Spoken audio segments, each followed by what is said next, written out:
এটা breaking news ৰাজ্যত এনেদৰে এটা প্ৰচণ্ড গৰমে দহিছে আৰু তাৰ মাজতেই ধুমুহাৰ তাণ্ডৱ দেখিবলৈ পোৱা গৈছে ধুমুহাই চলাইছে সংহাৰীৰ ৰূপ আৰু উজনি অসমত এজাক ধুমুহাই নিমিষতে তছনছ কৰিলে কেইবাটাও বাসগৃহ আৰু কেইবাগৰাকীও লোক গুৰুতৰভাৱে আহত হৈছে এই ধুমুহাত আৰু বিস্তৰ ক্ষতিসাধন হৈছে আমি সবিস্তাৰে খবৰটো লৈ অহাৰ চেষ্টা কৰিম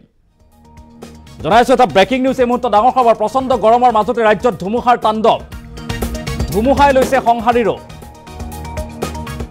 টিংখঙত তীব্ৰবেগী ধুমুহাই নিমিষতে তছনছ কৰিলে সকলো ডিব্ৰুগড় জিলাৰ টিংখঙত এনেদৰে এই ঘটনাত বিধ্বংসী ধুমুহাৰ ফলত ব্যাহত হৈ পৰিছে এতিয়া বিদ্যুৎ যোগান মাহমৰা ধুলাই পতিচুক গাঁৱত 4টাকৈ পৰিয়ালৰ ঘৰ দুৱাৰ ভাঙি তছনছ কৰিলে ধুমুহাই এজাক ধুমুহাই নিমিষতে তছনছ কৰিলে সকলো আৰু ধুমুহাত ক্ষতিগ্ৰস্ত পৰিয়ালৰ দুজনকৈ সদস্য গুৰুতৰভাৱে আঘাতপ্ৰাপ্ত হৈছে আৰু ধুমুহাত প্ৰকাণ্ড গছ উভালি পৰাৰ ফলত অঞ্চলটোত এতিয়া ব্যাহত হৈ পৰিছে বিদ্যুৎ যোগান আৰু প্ৰচণ্ড গৰমৰ মাজতে উৎকট গৰমৰ মাজতে এনেদৰে এতিয়া ৰাজ্যত ধুমুহাৰ তাণ্ডৱ বতাহ ধুমুহাই বিস্তৰ ক্ষতিসাধন কৰা পৰিলক্ষিত হৈছে টিংখাঙত তীব্ৰ বেগীত ধুমুহাই নিমিষতে তছনছ কৰিলে সকলো আৰু বিধ্বংসী ধুমুহাৰ ফলত ব্যাহত হৈ পৰে বিদ্যুৎ যোগান ব্যাহত হৈ পৰা পৰিলক্ষিত হৈছে বিধ্বংসী ধুমুহাৰ ফলত মাহমৰা ধুলাই পতিচুক গাঁৱত 4টাকৈ পৰিয়ালৰ ঘৰ দুৱাৰ ভাঙি তছনছ কৰিলে ধুমুহাই আৰু ধুমুহাত ক্ষতিগ্ৰস্ত পৰিয়ালৰ দুজনকৈ সদস্যৰ গুৰুতৰভাৱে আঘাতপ্ৰাপ্ত হৈছে এটা ডাঙৰ খবৰ ব্ৰেকিং নিউজ ধুমুহাই তছনছ কৰিছে সকলো ধুমুহাত প্ৰকাণ্ড গছ উভালি পৰাৰ ফলত অঞ্চলটোত ব্যাহত হৈ পৰিছে বিদ্যুৎ যোগান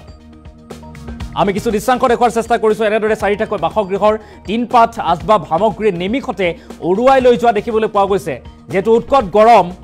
প্ৰচণ্ড গৰমত দহিছে এতিয়া ৰাজ্যৰ বিভিন্ন প্ৰান্তত গৰমৰ বাবে এতিয়া জনজীৱন ব্যাহত হৈ পৰিছে কিন্তু তাৰ মাজতে হঠাৎ উজনি অসমত এজাক তীব্ৰবেগী ধুমুহা নিমিষতে তছনছ কৰা পৰিলক্ষিত হৈছে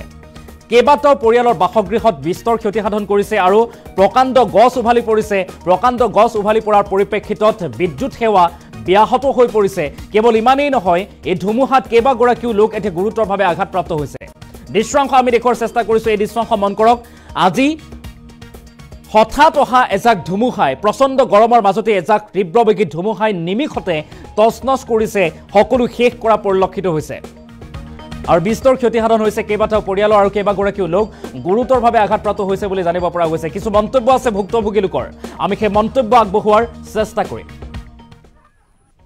কি কৰিব আমি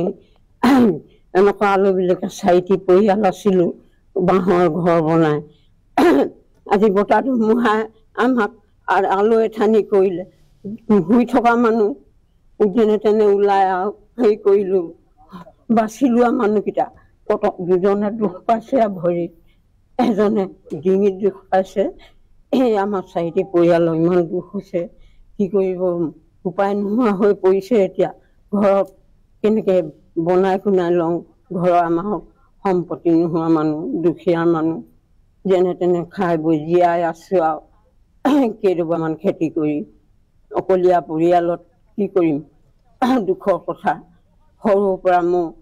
স্বামী মৰিলে মই পোৱালি ল'ৰা ছোৱালী ল'ৰা এটা ছোৱালী এজনীৰ লগতে মই বুঢ়ী হ'লোঁ কঁকাল ভাগিলেগৈ এনেকৈ মই এতিয়া জীয়াই খাই বৈ আছিলোঁ আজি ভগৱানে আমাক এনেকুৱাকৈ দুখ দিলে কি কৰিব উপায় নোহোৱা হৈ পৰিলে এনেকৈ জীয়াই থাকিম চিন্তা হৈছে ঘৰৰ নহ'লে মানুহে জীয়াই থাকিবলৈ পায় নেকি আজি কেইদিনত ঘৰ ওলাব এতিয়া সোমাম লোকৰ ঘৰতে ৰাতিকাল দিনকাল কটাব লাগিব ধানে চাউলে সকলোখিনি শেষ হৈ গৈছেগৈ তিতি কঠীয়া হ'বলৈ হ'লগৈ আৰু উপায় নোহোৱা হৈছে খবৰ ল'বলৈ আহিছে বহুতে আহিছে গাঁৱৰ মানুহ ৰাতিপুৱা ভৰ্তি হৈ পৰিছে ঘৰৰ চোতালত চৰকাৰী মানুহ আৰু গাঁওবুঢ়া আহিলে